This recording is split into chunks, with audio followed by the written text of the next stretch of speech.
Yo, aujourd'hui petit entraînement de dos et je vais pas vous mentir, j'avais grave la flemme de venir en fait. Mais bon, je suis où? Bah, je suis quand même venu à la salle, voilà. Même si vous avez la flemme, c'est pas une excuse en fait. Euh, Faut juste être discipliné. C'est-à-dire que là, j'ai clairement pas envie d'être là, je préférerais être en train de jouer à Valo. Mais bah voilà, pas le choix, il faut y aller. J'ai des objectifs à atteindre et ils vont pas s'atteindre tout seuls. Autre chose, pendant que je m'échauffe,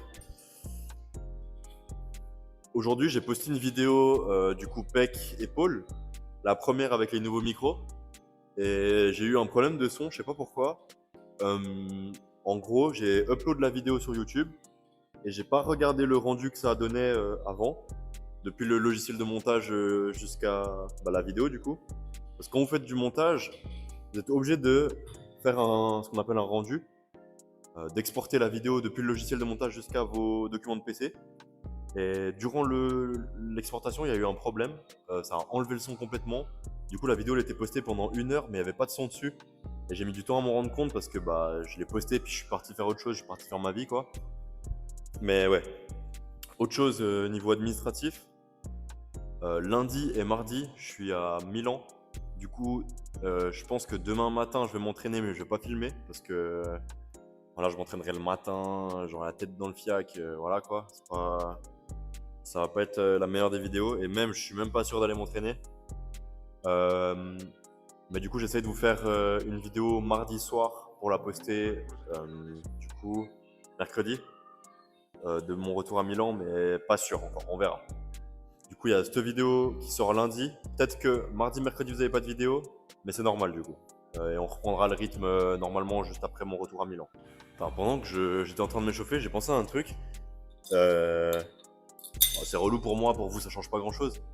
Mais c'est que en fait, maintenant, je suis bloqué avec ma casquette. Genre, j'ai plus le choix que de mettre une casquette. Parce que si je mets le micro sur mon t-shirt, le truc, c'est qu'il bouge trop le t-shirt. Même quand je fais des reps, bah là, vous voyez pas, mais mon t-shirt il est en train de remonter contre mon menton.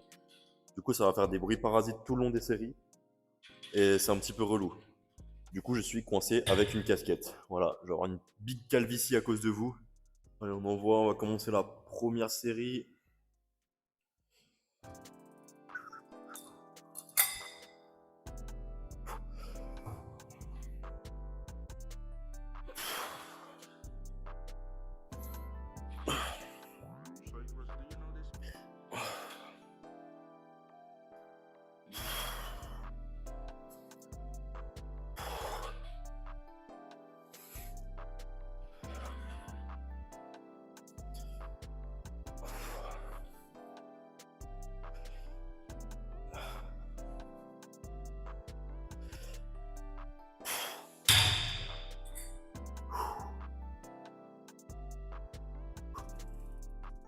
Il y a quelqu'un qui m'a demandé, je sais plus si c'était sur YouTube ou sur Insta, mais je pense que la question elle était assez pertinente pour que je vous en parle.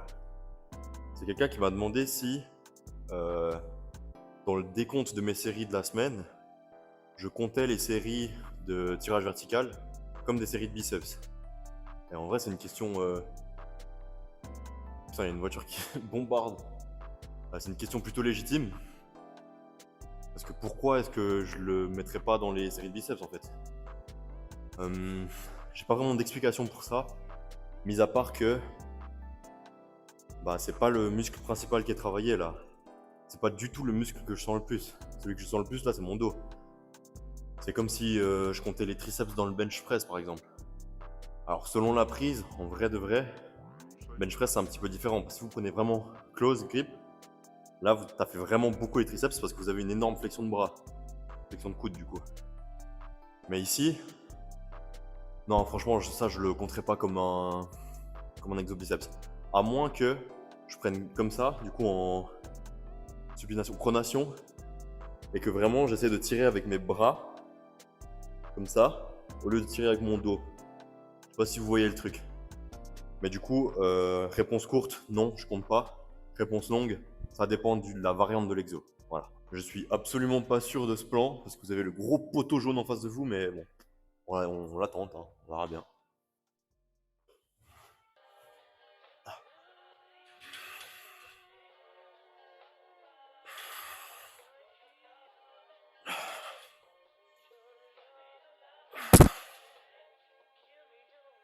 Oh.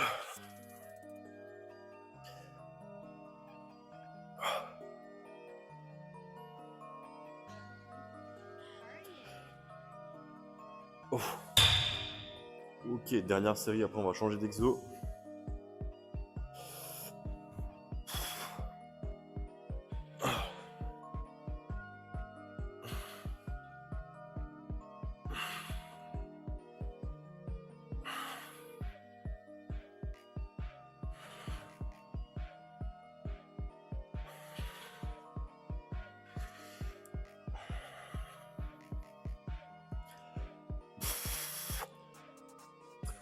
Ah. On est bon. J'ai pas encore choisi quel exo j'allais faire après. À décider, à décider. Bon, les gars, j'ai le choix entre deux prises. Soit je prends la prise Golem, Star Minecraft, Star. Elle te fait des dégâts carrément celle-là quand tu la prends dans les mains. Ou alors je prends la prise bien carrée, bien JPG, bien optimale, bien dans l'axe. Non, c'est incroyable.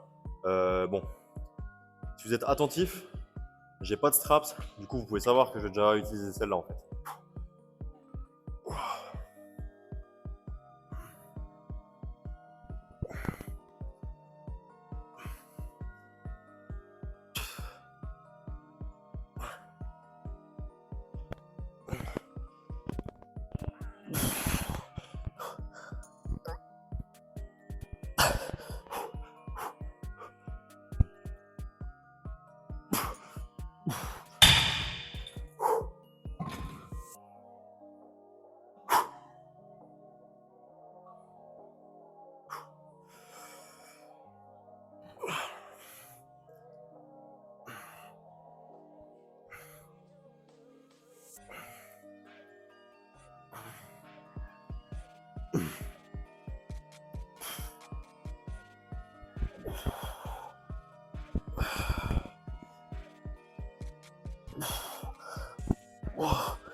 Un truc que je fais un petit peu moins ces temps à cause de du problème que j'ai eu à la nuque, c'est les long length partials. C'est, je sais pas comment dire. En gros, vous faites plus de reps que ce que vous pouvez faire, mais seulement sur la partie étirée. Donc, par exemple, je suis à ma 9e rep, j'arrive encore jusque là. 10e, ok. 11e, je commence à grind, je sens que j'ai plus, ok, tant pis. Boum, j'envoie juste des demi-reps. Et ça, c'est une méthode d'intensification qui est franchement cool. Ça m'a aidé à casser un plateau l'année passée. Du coup, si vous le faites pas déjà et que vous avez plus d'idées pour intensifier vos séries, franchement, c'est un bon exo. Enfin, un bon exo, c'est une bonne méthode. Et je vous la conseille. Essayez-la en tout cas. Si ça vous plaît pas, bah tant pis, mais moi, ça a super bien marché sur moi. Donc, je vous conseille quand même de tenter. Vous perdez rien.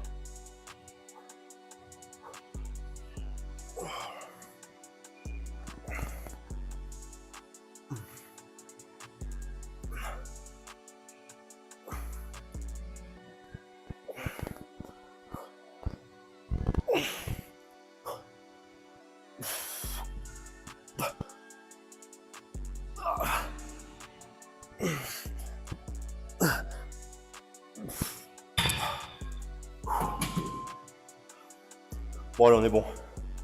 On va envoyer. Je sais pas encore, mais on change d'exo. Les gars, guettez cette prise. C'est pas complètement crazy. Qui a ça chez lui? Qui peut se vanter d'avoir ça chez lui? Je pense pas beaucoup de gens. Hein. La prise la plus optimale du fit.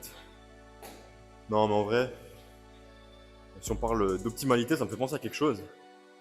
Je suis un grand fan, personnellement, des curl marteau. Et là, j'ai vu récemment, il y a une polémique de fou sur TikTok autour du curl marteau, justement. Pardon. Parce qu'il y a un. Je sais plus qui c'est, peut-être Jeff Nippard ou alors. Je sais plus. Mais en gros, un science-based lifter.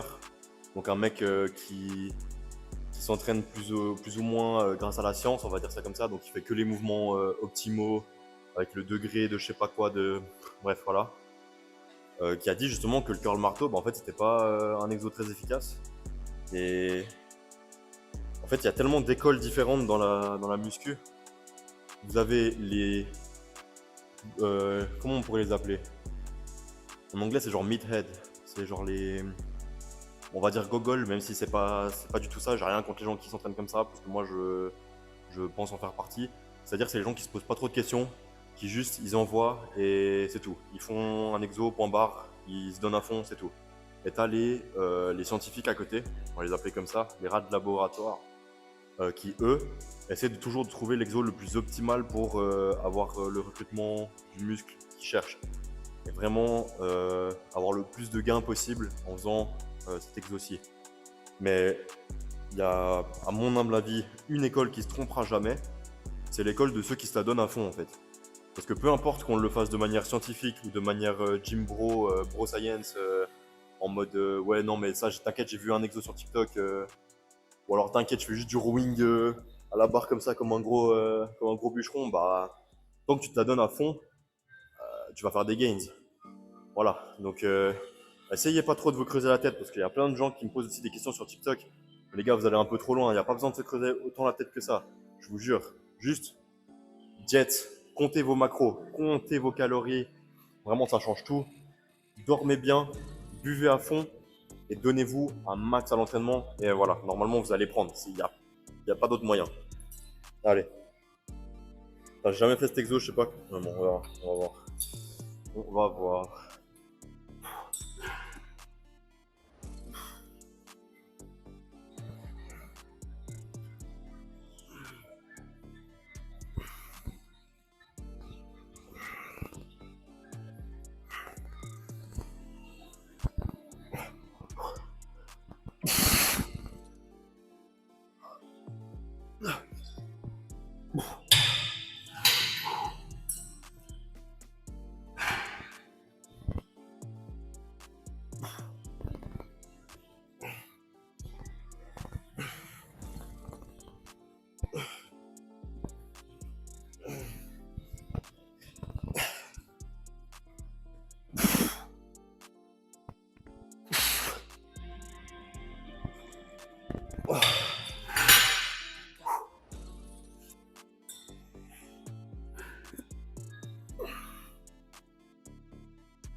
Faire un petit biceps, j'y ai pas pensé, j'ai pensé que quand je faisais les reps.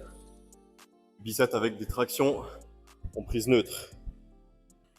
Ok, dernière série du dos. J'ai pas trop l'habitude de faire ça.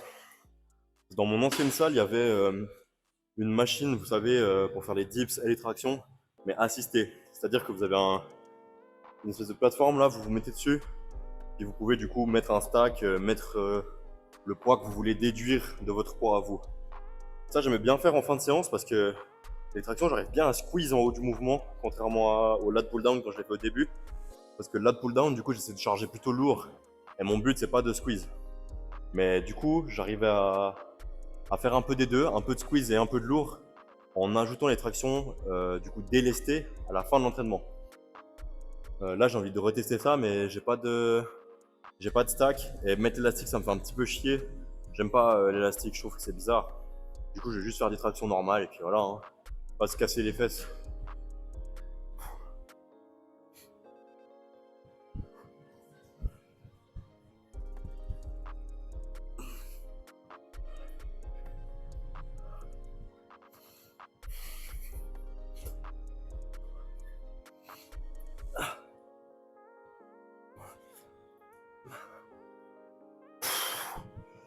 Ouais, j'ai plus de force. ça le problème aussi de ne pas pouvoir se délester, c'est que justement j'ai tellement plus de force à la fin de l'entraînement. On va le faire du coup en rest pause. C'est-à-dire que là je fais une petite pause et je vais repartir.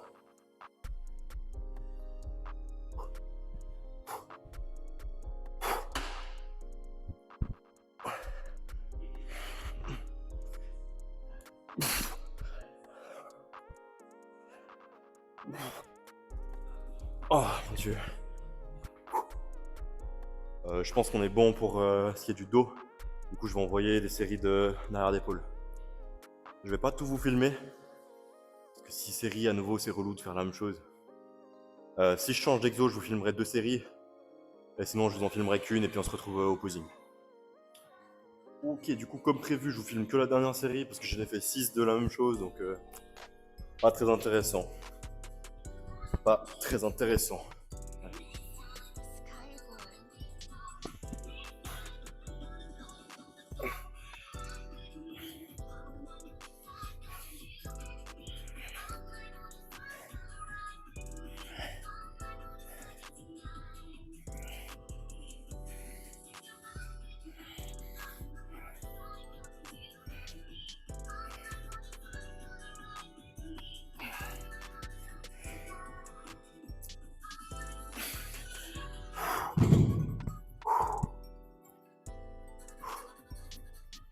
Ok, on est bon. Allez, on se retrouve au posing. Ok, petit entraînement de dos plutôt sympa. Vous êtes pas droit, je crois. J'ai hâte d'investir dans une cam. Oh là là. Mais bon, pour l'instant, j'ai pas de table. Et ça tombe pas du ciel, je suis étudiant, c'est... Voilà. Bon, bref. Voilà, petit back day plutôt sympa, on va check le pump. Un sujet que j'avais envie d'aborder avec vous aujourd'hui, c'est... 2 secondes. Oh mon dieu, je vous dis les oreilles, désolé. Oh, putain. Ah, mon dieu. Ok. Un sujet que j'avais envie d'aborder avec vous aujourd'hui, c'est du coup la diète. Vu que je vais être à Milan pendant 2 jours là, je vais pas pouvoir trop manger. Enfin, je vais pouvoir manger, mais voilà quoi. Alors, comment est-ce qu'on peut aborder la diète quand on n'est pas à la maison ou quand on peut pas peser ses plats, etc.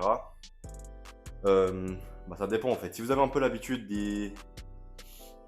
de déjà tout le temps peser vos aliments, vous avez vite fait. Alors, si vous le faites tous les jours, ça va pas marcher, mais si c'est occasionnel, vous pouvez faire à l'œil. Par exemple, je sais qu'une pizza, si je la mange selon ce qu'il y a dessus, plus ou moins 800 calories, à peu près. Donc voilà, j'ai à peu près certaines valeurs que j'ai en tête. Donc je vais faire comme ça en fait, j'ai pas le choix. Du coup, je vais manger ce qu'il y a à manger. Je vais pas prendre de Tupperware parce que je pars que 2 jours, donc voilà. Et du coup, voilà, je vais pas pouvoir traquer 100% mes macros. Et je trouve qu'en bulk, c'est plus compliqué, surtout pour les gens qui sont comme moi, dans mon cas. C'est-à-dire que moi, de base, je suis vraiment pas un gros mangeur. Vous avez vu dans la vidéo d'hier, j'ai mis une ancienne photo de moi, j'étais tout cuss. Hein. Ça a pris du temps avant que je prenne du poids. Enfin, du temps. Ça a été pas facile en tout cas, parce que j'aime pas manger en fait. Et puis j'ai une espèce comme un cap que j'arrive pas à dépasser. C'est-à-dire qu'en un repas solide, je parle pas des shakers, etc. Un repas solide qui nécessite de mâcher, j'ai vraiment beaucoup de peine à manger plus de 1000 calories d'un coup. Du coup, ma diète, quand je suis en Suisse, chez moi, ce que je fais, c'est que je sépare beaucoup mes repas. C'est-à-dire que je mange, 800 calories le matin, re 800 à midi, re 800 à 16h, re 800 à 18h, ou etc. Et du coup, je mange genre plein de fois des petits repas, au lieu de manger 3 gros repas. Surtout quand je suis en prise de masse. Quand je suis en sèche, bon, j'en ai fait qu'une seule pour l'instant pendant 3 ans là. Euh, C'était un peu plus simple pour moi parce que moi, j'ai vraiment pas de peine à pas manger en fait. Si j'avais pas d'objectif de musculation, etc., je pense que je mangerais, allez, grand max, 2500 calories les gros jours, quoi. Et les petits jours, je tournerais autour de 2000. Donc, ouais, c'est pas facile tous les jours, mais bon. Puis il y a aussi les gens qui sont dans le cas contraire, les gens qui mangent beaucoup, qui n'ont pas de peine à manger beaucoup, du coup, mais qui ont de la peine à manger peu. Pour eux, ça va être beaucoup plus dur d'être sec que pour moi, par exemple. Mais ce sera moins dur de prendre de la masse. Donc voilà, il faut un peu jouer sur ses atouts et faire comme on peut. Bon, j'ai pas mal parlé. J'ai oublié de poser.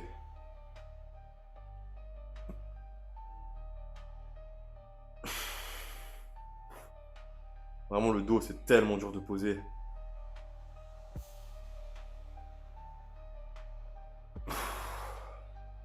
Allez, on va faire de dos du coup.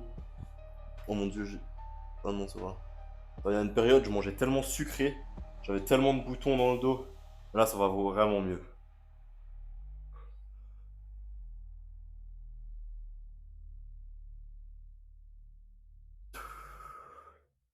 Petit lat spread.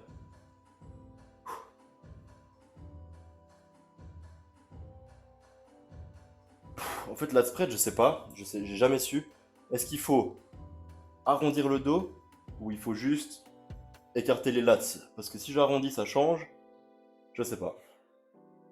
Faudrait que je prenne un coach aussi pour le posing si je veux faire de la scène, j'aurais pas le choix. Parce que sans coach, c'est trop dur. C'est trop dur. Mais bon, ça, c'est des problèmes pour le mois de plus tard, c'est pas tout de suite. Là, je suis vraiment pas prêt à monter sur scène.